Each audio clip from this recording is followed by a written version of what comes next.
Hello everyone, this is Crota giving you Game 2 in a best of 3 series between MIM's XLord versus Fenix here on Shakura's Plateau, and this is not the TSL version, this is going to be the Blizzard version of the map, meaning that you can do a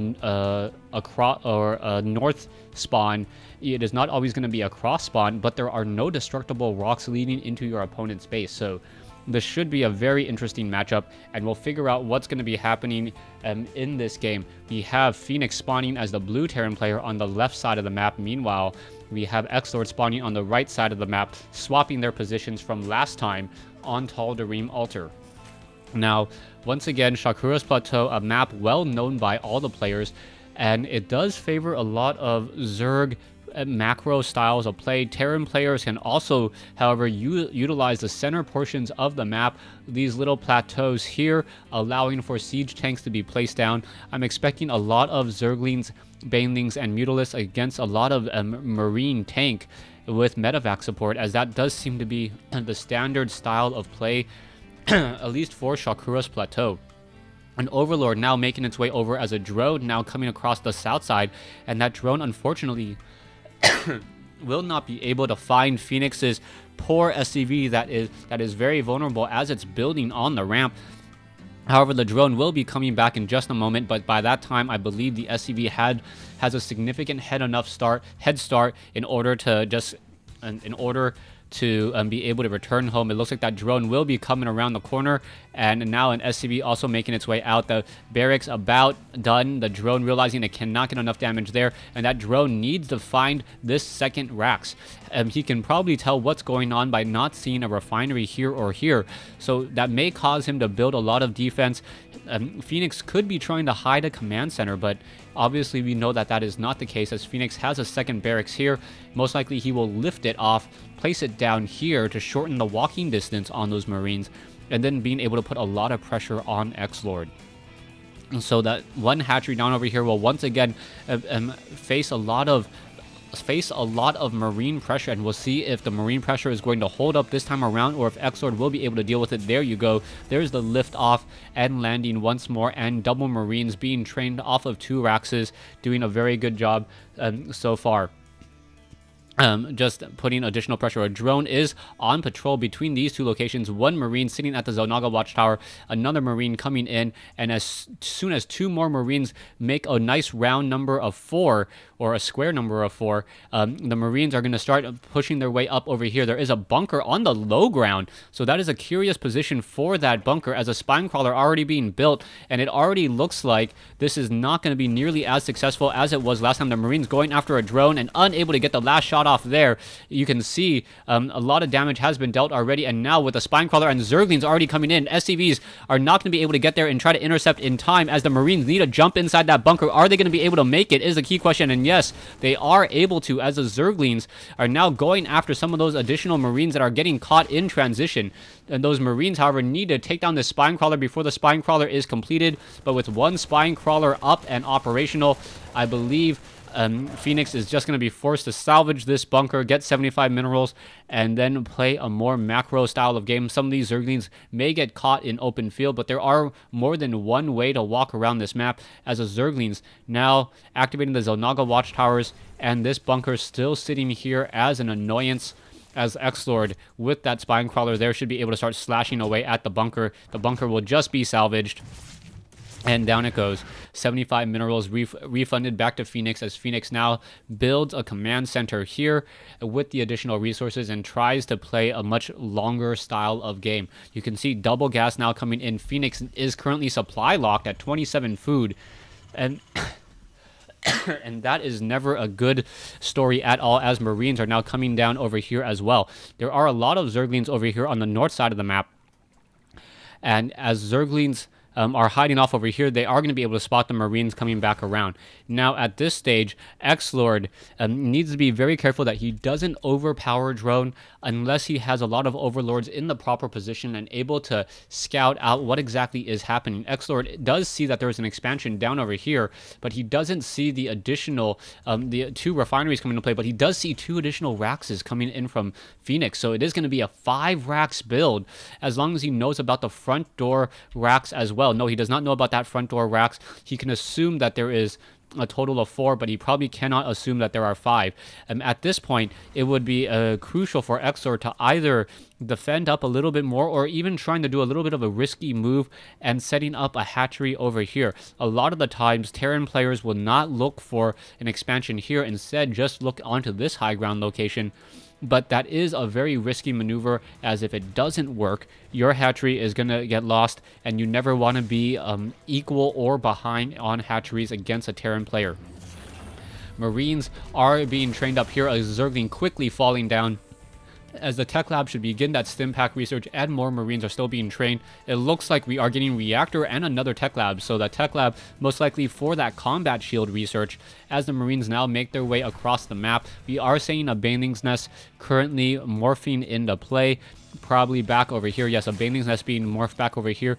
And at some point, I would expect Fenix to go for a factory and then into a starport. He's going to sit on a very large amount of gas, as he is double mining from gas and only training up Marines and their research. So the longer this game goes, the easier it is going to be for Fenix to get that higher tech value. And the Zerglings trickly trying to come in, trying to surround this group of Marines here. And it looks like the Marines are just going to get picked off one at a time. And down they go. Zerglings generally will win out against Marines, especially if they have that speed boost, being able to surround their targets very, very easily, assuming equal upgrades.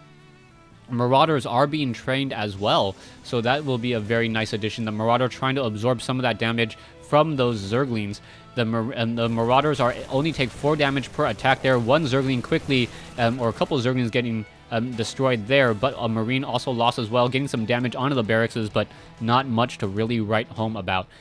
Taking a look back over here, I'm still surprised that XLord has not built another hatchery, and as I say that, he decides to build one in his own base, and as this hatchery is now morphing into tier 2. So we may be getting Mutalisk or Hydralisk coming in very shortly, or even, I would like to see a Nidus network. Nidus networks are some of the things that I don't see often enough, and a Nidus network would work out very well on Shakura's Plateau, in being able to move your army not necessarily into your opponent's base, but into your own allies' base, allied location as well. By having a double Nidus worm into other locations as well, you can easily defend this expansion and this expansion just by having units sit outside here. We do see a lot of Zerglings now sitting in the middle portion of the map, as the army of Fenix is just absolutely huge, but we do see a slight drone advantage, 51 drones compared to 42. But with that one particular mule, it should be about even in terms of the overall economic game. We only see mining off of 2 Vespene Geysers, as that Spire now coming online. So Spire about 2/3 of the way done. It should be about another, 30 seconds, allowing for 6 Mutalisks to be trained, assuming, no, he is getting some pneumatized carapaces, so he's not going to have nearly as much gas for 6 Mutalisks, but still enough to deal a significant amount of damage. But there are so many Marines in play that I'm not quite sure what exactly is going to happen here. Marines quickly making their way out, unable to clear down that creep tumor in time. That creep tumor will slowly regenerate some hit points as the Marines are split up a little bit more. Another hatchery finally being placed down there, as a group of Zerglings catching many of these Marines out of position, and without the rest of the support group there, and down goes that last Marine. Banelings will be on a roll, and it looks like these Marines over here didn't clear the rest of these creep tumors, and a creep tumor going back in the opposite direction by XLord to make sure that this creep highway doesn't get destroyed. So that is nicely done. 2 creep tumors once again being reestablished, and now this creep highway will allow for a decent amount of flanking. Zerglings now coming in. Banelings are coming in from behind. The Banelings do move significantly faster on creep, and down goes the rest of that force there. Army-wise, 1325 versus 1400. Fenix is definitely going to have to retreat and get back in. The front door is no longer in position, as we are now going into double medevac play and perhaps some drops. The drop play on a large map like this, very, very customary for Terran players who generally want to be everywhere at once. And their army is generally slower, especially against a Zerg army that has a creep highway. Zerglings moving at a movement speed of essentially 6, twice as fast as a stimmed Marine, and those Banelings moving at a movement speed of 3.75. If that is the same as a flying Mutalisk.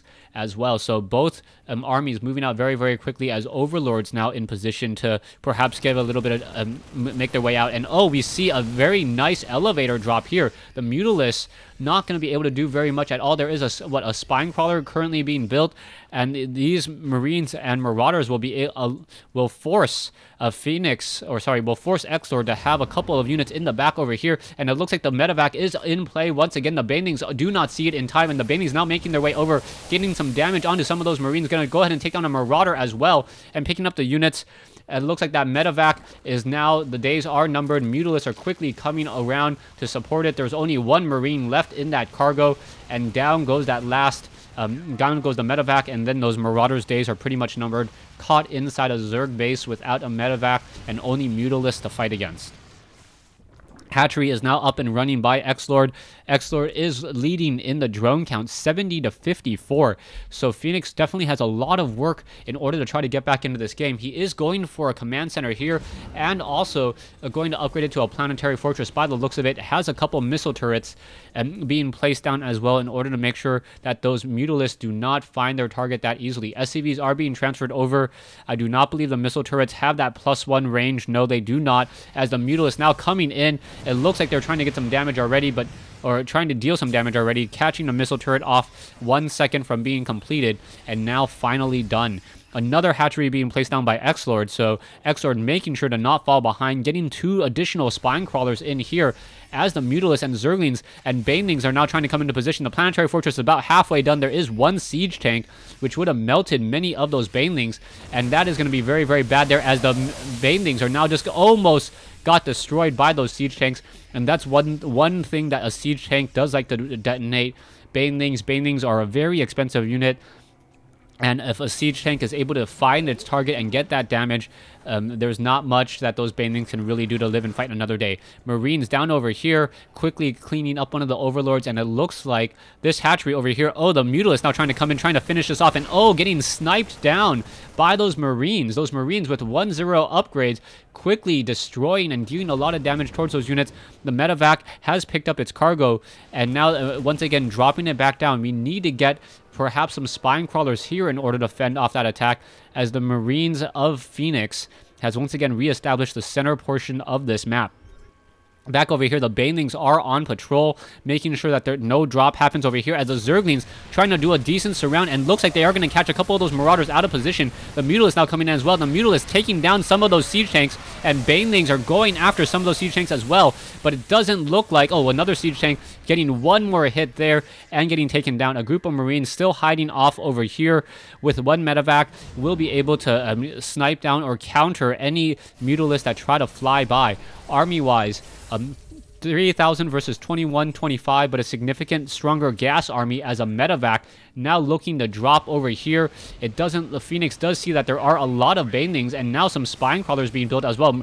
Those Banelings able to roll into their target and taking down 2 additional Marines, and those Banelings being very smart, making sure to not get within combat range, just on patrol between this location here. And with the Queen nearby, the Mutalisks are going to be able to simply come in and focus down the last of those Marines, but I'm not quite sure if you really want to trade Marines for Mutalisks there. The medevac has been taken down, and only 1 Marine at 2 hit points, and if you're going to go ahead and sacrifice a couple Mutalisks, might as well finish it off here. But the siege tanks and Marines now pushing in, but some of those siege tanks without an escort, and that's going to be a problem, as many of those siege tanks are now destroyed. The Banelings are trying to roll in as well. The Banelings finding some of their targets, and now only 2 siege tanks left in that group there, as the Marines are now clearing up all of the creep tumors that XLord has been working so hard to establish at this stage. We have 3 bases versus 4, as the Marines all getting melted apart by those Banelings once more, and it looks like the Mutalisks may be able to finish off this siege tank in transition. The Mutalisks do not have the level 1 weapons upgrade, but we are getting the pathogen glands going into hive tech, and that means we are also going to be getting some infestors. Siege tanks quickly getting destroyed. Another siege tank down to 90 hit points. Is it going to get destroyed? No. It looks like the missile turret is just going to be a little bit too close. Down it goes, though, able to dodge that missile turret. And one of the things you have to remember is you have to target the unit or the area underneath a Mutalisk in order for it to actually get shot down.